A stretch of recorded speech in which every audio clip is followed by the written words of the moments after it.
talk a little about the nexus of high prescription drug costs and the opioid epidemic that has gripped my state, our country, the #1 public health crisis in America today.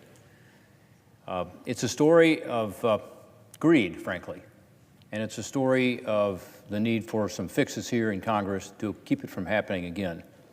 With regard to the opioid crisis, I think the degree that this is affecting our communities is well documented. 72,000 Americans died last year of overdoses from drugs. This is a high watermark for our country. It's a grim statistic. More than 2/3 of those overdose deaths involved what's called opioids. This would be heroin, prescription drugs, and painkillers, and also the new synthetic opioids, the fentanyl, which is responsible for most of those opioid deaths. I think we've made good progress over the past couple of years here in Congress of passing new legislation to help address this problem, new innovative ways to get people into treatment, longer-term recovery, which we know works well in some instances, and also to do a better job on prevention and education. So I do think those numbers will begin to turn around, but they haven't yet. They haven't yet. We've got much more work to do. The Comprehensive Addiction and Recovery Act, which we passed, is starting to work. The Cures Act is starting to work. And most recently, the President signed legislation to try to reduce the cost of this synthetic opioid coming into our country, mostly from China, mostly through the U.S. mail system based on research that we had done. That's called the STOP Act. So again, making some progress.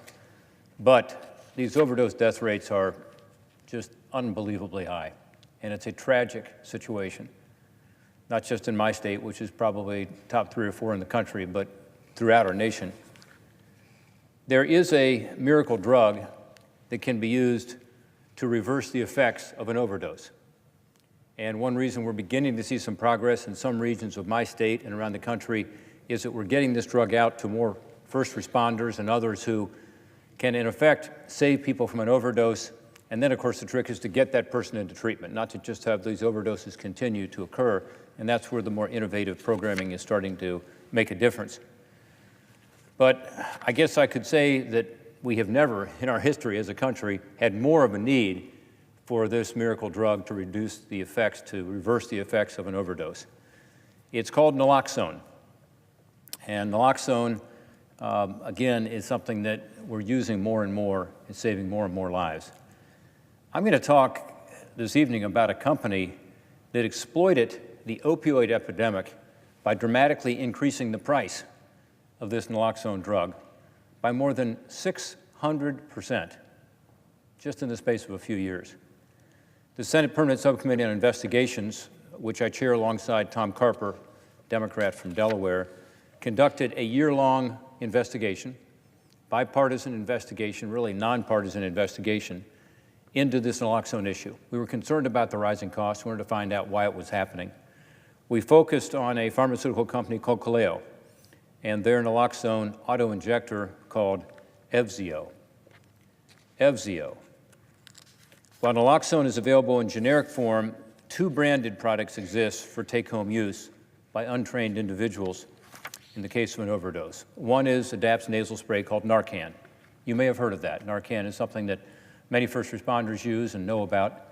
But the other one is this Evzio drug, which is, again, the other branded naloxone product.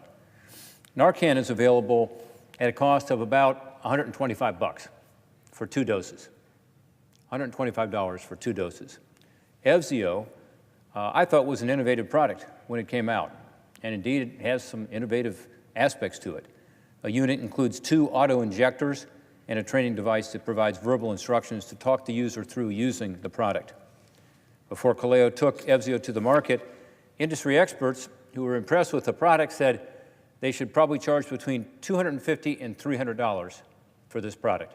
Again, miracle drug to reverse the effects of an overdose. They told the company that they could, quote, own the market at that price of $250 to $300 a unit. Instead, the company decided on charging a higher price, taking it to the market in October of 2014. So about 4 years ago, they took it to the market for a price of $575 per unit. With sluggish sales, I think because the price was a little higher than, again, was advised, Kaleo could have lowered the price. Instead, the company went the other direction. it implemented a new distribution model proposed by an outside drug pricing consultant who has installed similar distribution models at other pharmaceutical companies, by the way, and this involves dramatically raising the drug price. Now, let me explain this. As part of the distribution model, Calejo increased Evzio's price from $575 per unit in 2014, again, October 2014, to $3,750 in February of 2016, and then to its current price of $4,100 in January of 2017. So they started off a little high, had sluggish sales, and instead of going lower, they went from $575 to $4,100. That's more than a 600% increase over the space of about 2.5 years. 600% increase in this drug that is so needed right now in our communities. Why did they do this? Well, according to company documents, the new distribution model for Evzio was designed to, and I quote, capitalize on the opportunity of opioid overdose at epidemic levels. So, in effect, from the company's own documents, they chose to capitalize or exploit the opportunity of the opioid epidemic, this tragic epidemic that's killing more Americans than any other thing right now in my home state of Ohio, and the #1 cause of death among Americans under age 50 in the entire country. 72,000 is the number from last year, number of overdose deaths. So, as part of this new model, the company worked to ensure that doctors' offices signed paperwork indicating that Evzio was medically necessary. Why is that important? Well, this ensured that the government programs like Medicare and Medicaid, programs that, as you know, are already programs that we look at every year and think, gosh, how do these costs keep going up? What do we do to maintain these important programs? But they said that they would increase the cost of this drug because they could get doctors to say that this was medically necessary. And that meant that these government programs, Medicare and Medicaid, would cover the cost, regardless of what the cost was, even though it had increased 600% in 2.5 years. So that was the concept behind this new distribution model. It relied on a portion of the prescriptions being filled by patients with commercial health plans that covered Evzio at the much higher cost. And it worked. For people whose plans didn't cover Evzio or who didn't have insurance, Calejo gave the drug to the patient for free. In these instances, the company incurred the roughly $52 in cost of the goods. It was worth it because they could get these incredibly high prices from Medicare and Medicaid. This distribution model worked, as I mentioned, when physicians deemed that Evzio was medically necessary. Then they would cover the cost, Medicare and Medicaid, all the way up to $4,100 a unit. Under this new model, Evzio fill rates jumped from 39% to 81%. So it worked. They sold more product. They made a killing, but at the expense of the U.S. taxpayer and the expense of all of us, really.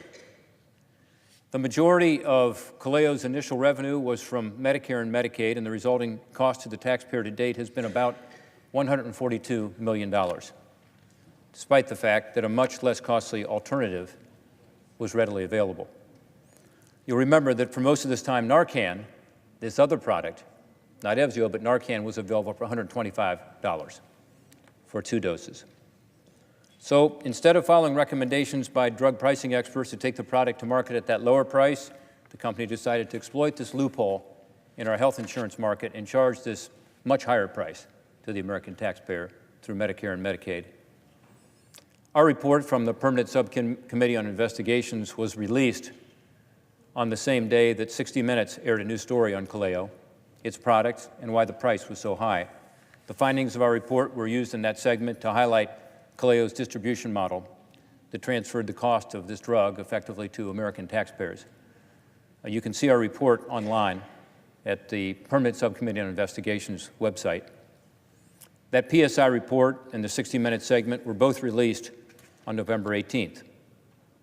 Today, less than a month later, I'm very pleased to tell you that Calejo has publicly stated its plan to take steps toward now reducing the cost, the price of its naloxone auto-injector from the current price of $4,100 per unit down to $178.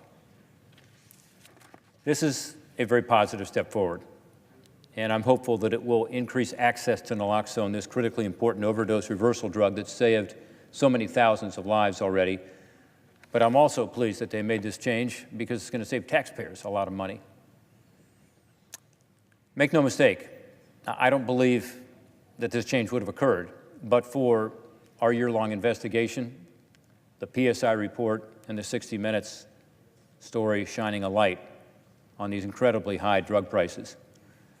Does anybody really believe that these prices would have been lowered if not for exposing it and the transparency that was then able to show what was happening?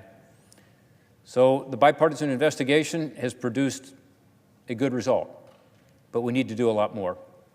Our report includes recommendations to prevent similar situations moving forward.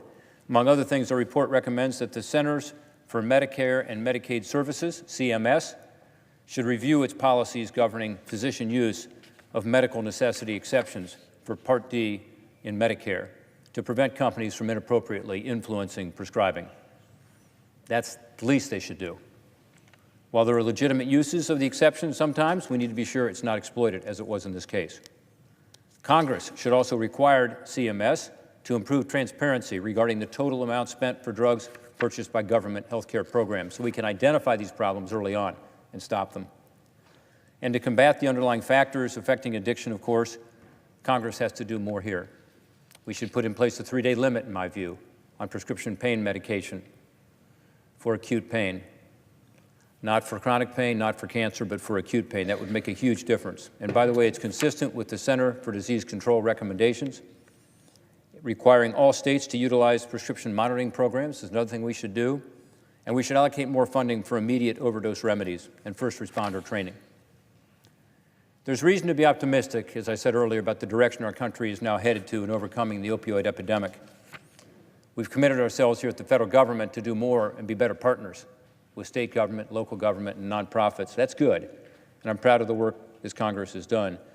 But the tragedy of overwhelming opioid overdoses has also created this opportunity for companies like Kaleo to exploit, or as they said, capitalize on this public health crisis.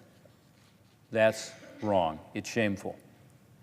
I'm proud of the investigative work we've done. I will continue to work in a bipartisan manner to do what we can to reduce prescription drug prices and also protect taxpayer-funded programs like Medicare and Medicaid. Thank you, Mr. President.